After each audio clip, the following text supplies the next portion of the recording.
Ang ganda ng sunset. Bilog na bilog. Yung araw, ang pula-pula.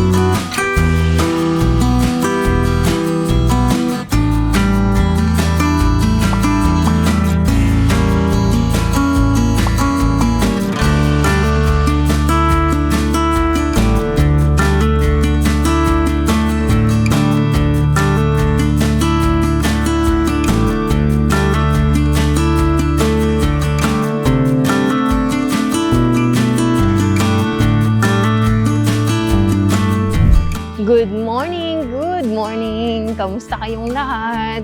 So, eto, maglalakad tayo papunta ng Choke ulit.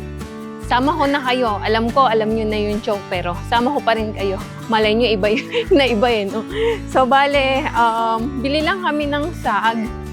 Tapos noon, magluto ako. And then after noon, punta tayo ng Consulate. Sama ko na din kayo, pero hindi tayo makakapasok sa loob. I mean, hindi kayo makakapasok sa loob. So, balitaan ko na lang kayo after nun. So, for now, ano kami sa embassy, may ipaprocess lang kaming papers. And then after nun, tignan natin kung ano yung sasabihin nila. Pero update ko pa rin kayo. And Happy Eid Mubarak sa aming mga Muslim friends, sa aking mga co-worker before. Happy Eid Mubarak sa inyong lahat.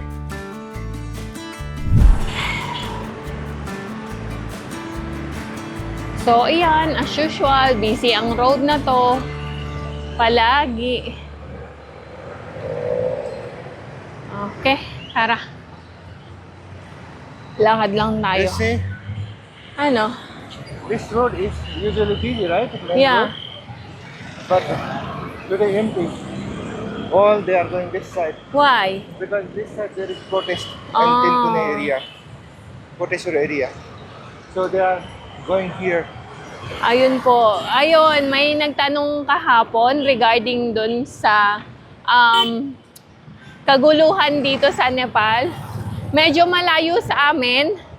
Mostly, actually, nasa central area yung yung protesta. Nagpo-protesta sila regarding sa gusto nilang ibalik ang kingdom.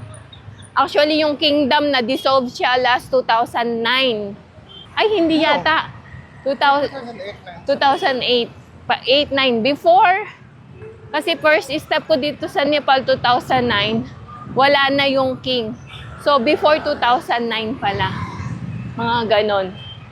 So, ayun, may mga gustong mag-kingdom ulit. Kaya sila nagpo-protesta. Actually, dito, yung protesta is medyo magulo talaga. Lalo na yung may mga shop owner. Once may rally, pagkatapos open ang shop mo, talagang sisirain nila yon. Ganun ang protesta dito. Sa atin sa Pinas, medyo tahimik pa eh. Hindi nila pinapakialaman yung mga, anong tawag doon? Yung mga entrepreneurs. Parang ganon. Oo. Ito yung mga na-aksidenteng This one, motorcycle. the motorcycle confiscated by the traffic. This is traffic Police. police station. Oo. And all confiscated without the document, without license, or stolen. Accident. Tingnan nyo yun, no? Warak-warak na. Not here only, at the backside also. Meron din. Madami. Yung mga undocumented. Kasi dito, yung mga traffic police, parang hindi naman ganun kahigpit. Only pag may checking na. Minsan nga, makakapag-drive ka pa kahit wala kang driving license eh. Diba? Nagkukos ng traffic yung ayun na yung malaking sasakyan.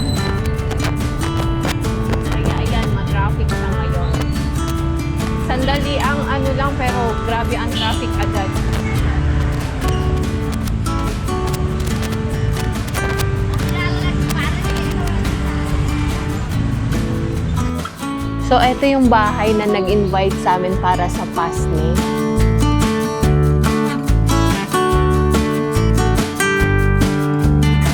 Pagka may Pasni ganyan, may design yung bahay nila. Tapos, ayun, meron din sa loob. Hindi ko sure kung kita nyo, may flower din. Ganyan. So, attend tayo dyan if hindi tayo punta ng Terra 2. Okay, nandito na kami sa bahay at mag-harvest ako nitong bok choy. Ihalo ko sa ano. Actually, dapat bibili kami ng rayo sag. Kaso wala, hindi available lahat ng tindahan. Vegetable shop dun sa anong tawag nun? Dito sa binibilan namin. Sa may ano, wala silang bok choy. Ay, wala silang sag. Rayo sag. Kaya ito na lang ang i-harvest ko. Ito. Bok choy na lang.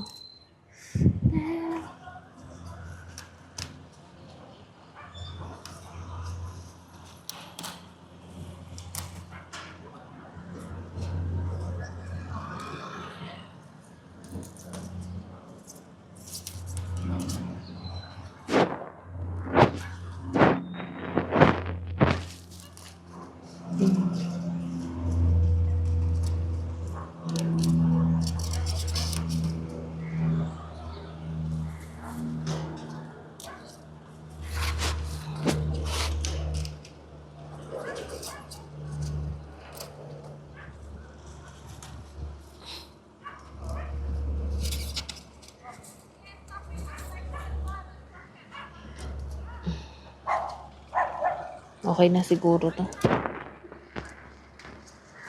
Eto ano to green beans. Okay na to. Okay, so ayan, paalis kami. Tulad ng sabi ko sa inyo kanina, pupunta kami ng consulate ngayon. So before that, kasi naglalaba ako, so hinihintay ko lang matapos and isasampay ko, then alis na din kami. So habang naghihintay ng nilaban ko, so explain ko, update ko ulit kayo tungkol dun sa nangyayaring rally dito sa Nepal. So actually, tulad ng sabi ko sa inyo kanina, wait lang. Ay ba yun? Okay, so actually, tulad ng sabi ko sa inyo kanina, iyon ay rally ng mga pro-kingdom, pro-monarchy. Ngayon kasi, ang nangyari is, yung pinaka-leader ng pro-monarchy, nung kingdom, 87 years old, habang nung una kasi tahimik yung rally nila dun sa isang place na yon. Ngayon, tahimik silang nagrarally dahil nga gusto nila, pinaglalaban nila na bumalik yung kingdom kasi nga masyadong corrupt na ang government ngayon. May eroplano, so hopefully, tingin ko kaya na microphone ko yan. So ngayon, di nagrarally nga sila. Ngayon, yung may pulis na naka-civilian, sa taas ng building, nagtapon ng tear gas. So, yung nasa stage, lahat ng nasa stage, nagkagulo kasi nga, di ba, tear gas. So, andun pa yung pinaka-leader nila na 87 years old. Ang ginawa nila, kung saan nanggaling yung tear gas, nagtapon sila ng bato doon. Kasi nga, binato nila yung kaya yun, doon nag-start yung kaguluhan. Hanggang sa sinunog na nila yung buong building. So, ayun nga, habang nagrarally sila, nagtapon ng tear gas yung pulis. So, yung hindi naka-civilian ni pulis is galing sa, yun sa bahay, yung, private property na bahay. So, nagalit ngayon yung mga nagrarally kasi nga, paano mangyayari na, yung pulis, makapasok sa isang private property ng bahay. So ngayon, nagalit yung crowd. Kaya iyan, tinapon nila yung mga nagtapon sila ng bato sa bahay niyo, sinunog nila. Kaya lalong gumulo ang mga pangyayari. So until now, may rally pa rin. And hopefully matapos na. Kasi yung pinaka, tawag nun? Parang yung pinaka, tawag nun? Kasi yung pinaka-leader nung Pro Kingdom is 87 years old and nandun din siya dun sa stage. So, yun din yung pinoprotektahan nila. So, we're hoping na matapos na ang kaguluhan nito, kahit na ba hindi kami masyadong apektado, pero sa economic kasi, di ba, apektado din yon. Basta may mga kaguluhan ganyan, lalong magiging economic down. So, yun lang muna ang aking update for today.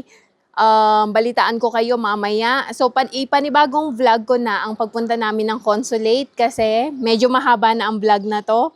Oh, so, yun na lang muna ang aking vlog for today. Update sa consulate bukas na lang sa susunod na upload. So maraming salamat sa patuloy niyong panonood sa aming mga videos, sa patuloy pong suporta, sa patuloy na suporta na ibinibigay ninyo sa amin. Walang sawang pagla-like, comments at share ng aming mga videos. Gayon din po ang hindi nyo pag-i-skip ng ads. Sobrang thank you po sa inyong lahat. Sa mga hindi pa po nagsusubscribe, baka naman pwede pong pakiclick ang subscribe button below at ang notifications bell na din para updated kayo sa aming mga videos. Hanggang sa muli, have a nice day everyone. God bless. Bye-bye.